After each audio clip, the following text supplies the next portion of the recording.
Here with Frayer, coach at Oklahoma, and also obviously a member of the Olympic team in the past. Big freestyle star. Tell us your thoughts about being here at Fargo and seeing all these talented young kids trying to test themselves. It's obviously pretty awesome. I mean, you got a big group of talent in one place. It's a little more watered down than it used to be, I think, but the best kids are wrestling here, and the old saying, summer wrestlers make winter champions, always holds true. I mean, they talk about something like 80% of the last 10-year NCAA champions have wrestled in this tournament. So it's good to be here. It's good to see a lot of old friends, college coaches, and other coaches that are coaching at the state level, and just seeing good things out here. Now, you came out of Florida, but you did a lot of international wrestling as a kid. How did that help you as you were discovered as a wrestler to go on to college and beyond? Yeah, I never wrestled a folk style match until I was a freshman in high school, and it was all freestyle. We had no junior high wrestling and younger folk style wrestling, so it was all freestyle until I was a freshman in high school. So we traveled the country, trying to get matches. We were all over the place. My father and I and my club coaches. So freestyle is what made me the wrestler I was, and that's why I was so excited after college to get back into it and do it full time. So pretty awesome stuff, and you're seeing the best guys wrestling here. So as a coach, what are you looking for in a kid?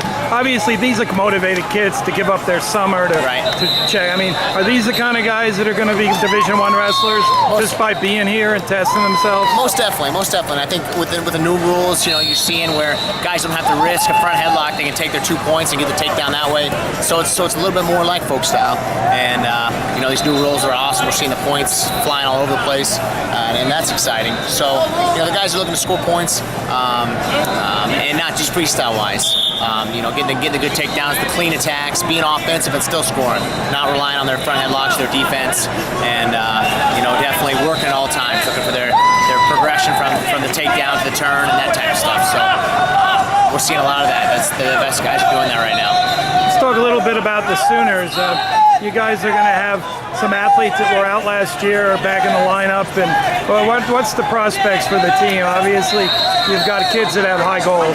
Yeah, it looks great on paper. We got six returning All-Americans, 2 NCAA champions, and guys that are looking to do bigger and better things. They're not happy with All-Americans. They want we want to have 4 or 5 NCAA champions, and to beat a team like Penn State and Oklahoma State and those teams, you're going to have to do that. You got to score a lot of points, catch up with a lot of those bonus points.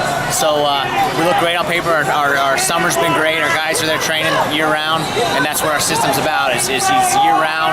It's a lifestyle and getting better every day. So we're seeing great things in the summer. On paper, obviously looks great. We've got to fill a couple holes, but that's all right. We're excited to do that. We got guys that are ready to fill in that position. So now we need to find some teammates for these guys for the future. So. You got Hal wrestling this year. What's he been like? I mean, obviously he had to come back from an injury, but you're seeing him every day. I mean, what are fans going to see when he gets out there for his senior year? You're not going to find a more fun guy to watch. A lot of guys say he's boring or what. The fan that doesn't know the sport, they might say that, but he's looking to score. He puts that hammer down, and you're going to see him, I think, scoring more points maybe next year. He's really worked on his technical game. Didn't have the trials that he wanted, but he's not going to make an excuse. I can tell you that he was probably 80%, and a lot of people told him not to wrestle. But he went out there to win, and he came pretty darn close to doing that. So he's a leader on and off the mat. He's as mature a student athlete as I've ever seen. I think many guys have ever seen, and he's graduating this summer, so he'll start his grad school work. So we got 5 guys in our starting lineup that are in grad school. So you're all smart too, right? Pretty cool to have. Not many guys can have that. So he leads by example. He's the best friend with every guy on the team. There's no ego in his mind, and he just does things the right way.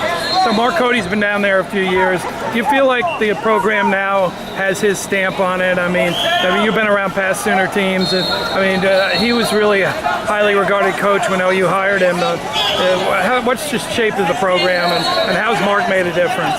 Yeah, I mean, it's we don't have all our recruits in there, but for the most part, it has his stamp. Right now, now we went from one of the last cumulative GPAs on campus to now with the #1 men's team on campus, and that's pretty awesome. You got kids that are living the lifestyle on and off the mat. And yeah, we lost a lot of guys the first year we were there. They didn't sign up for what Coach Cody and the rest of the staff brought to the table, and we lost just about half our team. We lost 16 guys, right. And none of them were kicked off. They all left knowing that they had our full support, and they decided that that's not what they signed up for.